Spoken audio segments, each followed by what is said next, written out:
Bugs, they are all around us, from the ground beneath us to the sky above us. But with so many bugs in this world, how do we tell them apart? How do we know a bug is an ant rather than a worm? Well, we do this through categorizing. We take all the things we know about something and categorize it, setting us in motion to know if a bug is an ant or a worm. Categorizing is when you place something in a particular group. With bugs, there are lots of ways we can categorize, and here are just a few. Firstly, wiggly worms. Worms, we know what they are. They're in the ground and they wiggle around. But let's look a little deeper.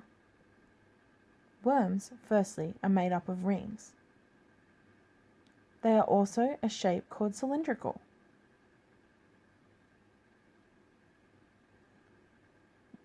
One of the main categories that worms fit into is that they are invertebrate. This means that they have no backbone. Also, worms don't have lungs, the things we use to breathe. Instead, they absorb oxygen through their skin. But because their skin is so thin, it has to be wet, otherwise they won't be able to breathe. Let's look a little bit more into wiggling. The worm isn't actually wiggling like you or I might.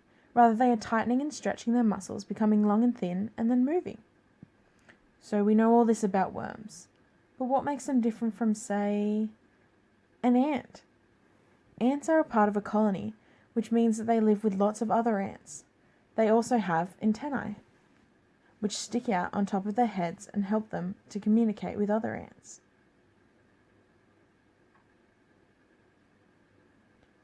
Ants also have roles. They could be a worker ant, maybe searching for food, building, defending, or taking care of their babies. Some ants even have wings. They even have a queen, who is the mum of lots of ants in the colony, who doesn't have wings. Ants also have 6 legs, which helps them move, and they carry things with their mouths. Ants are pretty special.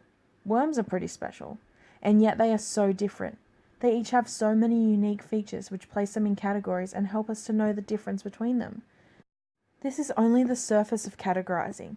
Even with these 2 bugs, there is so much more. So keep learning and keep categorizing.